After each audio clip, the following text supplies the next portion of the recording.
Ministers have urged members of the public to check if they're on the electoral register so they can have their say. That's it for now. We'll have more at 9. News Talk Weather. Thanks to Des Kelly Interiors, where quality costs less at our new look stores across Leinster. Surprise yourself at deskelly.ie. Cold overnight with long clear periods and just isolated showers. Lowest temperatures of -1 to +2 degrees. A showery day tomorrow with longer dry stretches in the southern half of the country. And now you're up to date on News Talk. Off the ball. In association with AIR. Don't miss live Allianz League's GAA action this month on the AIR Sport Pack, the home of Irish sport. This is News Talk. Welcome back. We'll turn back to the sport now. Judging from the texts, about 50% of you are perfectly fine with us talking the way we've talked for the past hour, and the other 50% think we have no place doing so. We make absolutely no apologies, but we are back on sport now, and hopefully you're back with us and happy. So this hour we'll have Kevin Cullen. He was in on Monday, Kevin Cullen from the Boston Globe. He was over. He's covering a few different stories here in Ireland, and we invited him into studio. He's a regular voice in the show. And instead of just having a usual humdrum chat with Kevin, we said pick your top 3 Boston sports heroes. So on Monday night we played you out. Ted Williams was his first choice. We have his second choice coming up very shortly, and it's a very personal story as well from Kevin's point of view, so that is on the way. Wasn't somebody I was overly familiar with.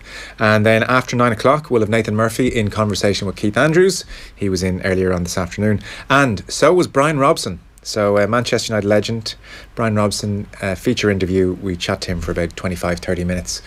And that is all on the way. Richie, you're back with us. Your news round obviously has been postponed somewhat. Yeah. One final point from the Alding Jackson situation, and this is the sporting component, because as we mentioned in the last hour, the IRFU and Ulster Rugby did release a statement within about an hour of the verdict. Yeah, they were fairly close on the heels of events in Belfast, and saying today, following the conclusion of their trial, both Paddy Jackson and Stuart Olding are to be subject of an internal review from the IRFU and Ulster Rugby. Both players today, as we know, cleared of raping the same woman at Jackson's home in June of 2016. Officials from both bodies will conduct the review, which they say will be conducted as soon as is practicable. Until its conclusion, both Jackson and Olding remain relieved of their duties. Kind of as an ancillary note to this as well, League of Ireland club Drogheda United say they're horrified by comments made by one of their players on social media in relation to the trial in Belfast and its outcome. A club statement say they find such comments disgusting and they have no place in society. First Division outfits say they'll be conducting an investigation into the matter. Laois GAA forced into a similar stance as well. They've distanced themselves from similar comments made by an inter-county footballer today on Twitter. If you are on your Twitter, stay away from the hot take. It's not a good look. No, we didn't touch on it today. Certainly Jackson's solicitor brought it up, but social media was a disgrace today. It was an awful place to be, and I'm glad I left the Twitter. It was one of those days I was glad I've left Twitter, to be honest. I don't even mean these fellas who were sanctioned or will be sanctioned by the club. I just, even public representatives, people who should know a lot better, wading in. Were they there every day in court? No, they weren't. No. Just wading in blindly. I just, like, you're adults. It was just, it grimmed me out today. I couldn't believe some of the stuff being put up and then deleted. It was just an embarrassment, actually, to adulthood. An embarrassment to adulthood is what I'd say in places, Richie. It's just because everybody has a platform to have an opinion. It doesn't mean necessarily you're compelled to use it. Just take a step back, think, and just use a bit of cop on. I could not be more with you. We'll I'm sure we'll come back to what happens with Jackson and Olding from an Irish perspective. That IRFU Ulster investigation, they certainly said in the press release today it'll be conducted post haste. And there had been murmurings, and certainly Jackson's lawyer said he looks forward to getting back to play with Ulster and with Ireland. You'd heard plenty of murmurings over the last while that maybe a move to the Premiership was on the cards, but again, that's completely unfounded, and we don't know what's going to happen. So that no doubt will be a discussion for rugby to try and deal with over the coming weeks. So we'll park that there for the time being. Yeah, the news today elsewhere hasn't exactly been brilliant either. Pat Smullen, we learned today, will be out of racing for the foreseeable future. The 9-time Irish champion jockey says medical tests have discovered a tumour. He said he was in for gallstones at the time, but they've made that discovery instead. Smullen says he's grateful of the support around him and is very positive about making a full recovery. The saga in Australia shows no signs of abating. Australia head coach Darren Lehmann has apologised for the ball tampering controversy. Their former skipper Steve Smith and ex-captain David Warner have been banned from playing international and domestic cricket for a year. Cameron Bancroft, who used sandpaper, we now know, to try and alter the condition of the ball against South Africa, has been suspended for 9 months. Lehman says he's worried about the mental state of all three players and he hopes they'll be given a second chance. Cricket Australia CEO James Sutherland was in front of the cameras today and he explained how Lehman was cleared. He sent a message to say what in the hell is going on. He didn't use hell, he used another word. But what in the hell is going on, that was found to be through Ian's investigation, found to be the fact, and I want to make that point very clearly, that Darren made those comments, and Ian was certainly satisfied that Darren wasn't involved and didn't know anything of the plan.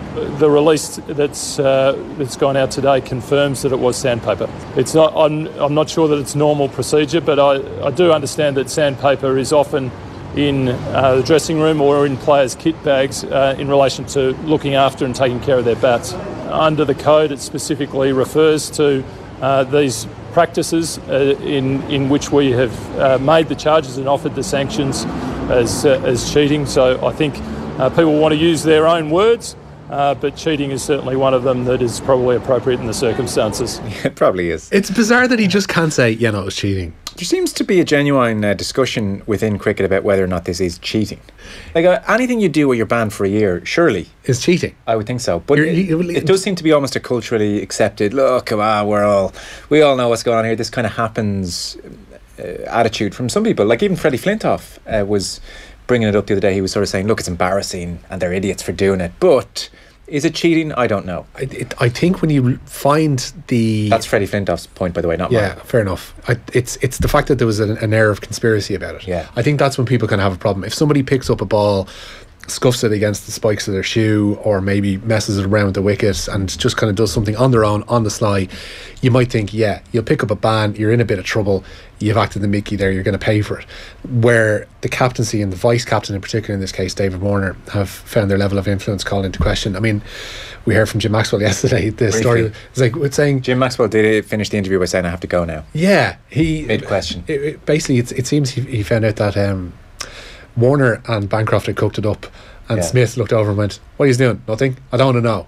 And then it moved on from there. Oh, right. So, is that right? Okay. Pretty much, yeah. He was interviewed on Australian TV, obviously early hours of this morning over here. Well, Smith's been given the ear, so obviously he did ultimately find out and give it the green light. I think it's the fact that he knew, he's the captain, he knew, and he let it go ahead. Okay, that's what's going to cost him. All right, so Smith didn't dream it up necessarily, but he knew it was happening and said nothing. Exactly. Okay. And Lehman, as we heard, going, the coach didn't what know. the hell is going on? Shove whatever you have down your jocks. God. So we're all awaiting the fitness of Owen Farrell. Yeah, we are. Saracens are going to give Farrell until Friday to prove his fitness for Sunday's Champions Cup quarter-final with Leinster. It is a game that is live and exclusive on Sundays Off the Ball. The out half is trying to shake off a quad injury that he picked up during England's Six Nations defeat to Ireland on Patrick's Day. Saracens coach Mark McCall says Farrell is only rated as 50-50. He's also confirmed that Billy Vunipola will not be available at the Aviva as he's not yet fully recovered from a fractured arm. Brad Barrett, though, will be involved despite picking up a knock last weekend. The LGFA today led the tributes to former Tipperary ladies footballer Rachel Keneally, who died at the age of just 26. A member of the Aherlow club, Keneally made her inter-county debut in 2009 and she was a member of the Tip side that contested the All-Ireland intermediate final against Cavan at Croke Park in 2013. Tipperary senior manager Shane Renane says he was privileged to know her and described her as a person of great courage. Terribly sad news.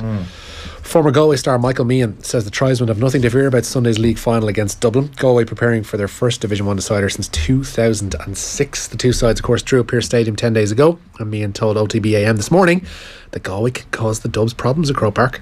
Well, looking back at it now, it has. I think people have had to kind of say, right, and it's probably the case not everyone in Galway 100% buys into the style of play that Galway are adopting. However, they cannot argue with the fact that it's allowing the team to flourish and improve and be very, very competitive against the top teams in the country, and getting a draw against Dublin, albeit in a home league game. There's not many teams who have done that over the past 3, 4, 5 years. So the progress has been made, and I suppose that just to kind of to bring that on a notch then is what we want to see, what Galway people want to see, is that being brought into the summer, and and just, you know, getting those gritty, hard-fought performances in championship matches, and I suppose more specifically in the bigger championship matches. That's Michael Meehan speaking OTB AM this morning. You're listening to a slightly later than usual news round. We are here with Air, the home of Air Sport. Get amazing live sporting content free with Air Broadband. And so we are streaming live as usual with our news round. And I should tell you, for those of you listening on the radio, it looks to me like Michael Meehan has a nice little house there. He's got a lovely kitchen. Ooh. Oh my. Dermot Bannon's been over to the Meehans. That's what struck me. There's a lovely high ceiling to it. There's the beams going up along there. It's bright, lots of natural light. It's very nice, Michael, if you're listening. Very nice. Have us round for tea. And like a chimney with the kind of black... What would it be? Can we do... Chimney? Fireplace with a chimney. Can we do like a series of OBs from the nicer gaffs that we find via Skype interviews? Look, they put up a still there for the streamers. Look at that. Look at that, Michael. That's lovely. Very nice. Fair play, Michael. Yeah. Okay. Pretty good. Got a brand bit of road frontage out there as well. I'd say so, yeah.